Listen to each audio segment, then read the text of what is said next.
morning I've turned my attention to the front end and just looking at this valance, or this is the bracket that holds the valance. It's completely gone, shot. So I've manufactured this morning a new one, just using my stretching tool. If you look at my previous videos, you'll see the technique that I've used to do that. So that's a new front section mocked up. I'm just going to get a little bit of paint on it and get that fitted, just plug welded on.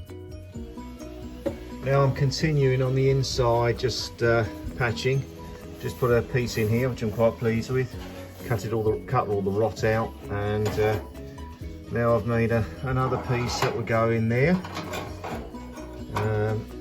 So that should fit nicely. I'm literally just cutting out the bits of rot and rubbish that's in there, and replacing with new pieces. Just going to weld. Whoops! Going to weld that in, and then just finish off that area.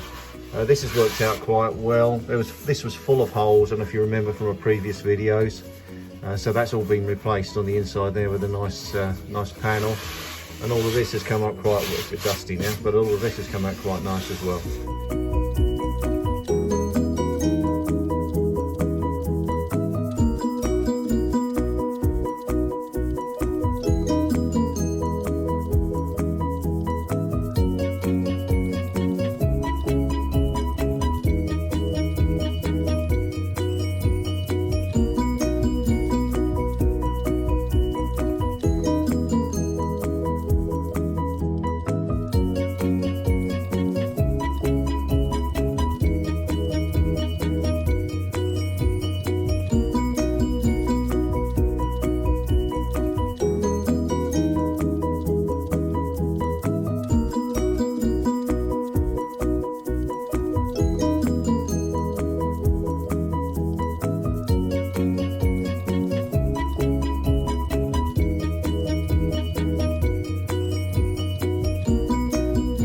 Plates are now welded in, and I've just put a very thin layer of filler in there just to dress the welds and taking them back. Takes quite a while, this bit of process, because there's quite a lot of hand labour in rubbing this lot down. There's no room to get any machines in or anything, but just to smooth it off. Now I'll put a coat of etching primer over the top of that for now.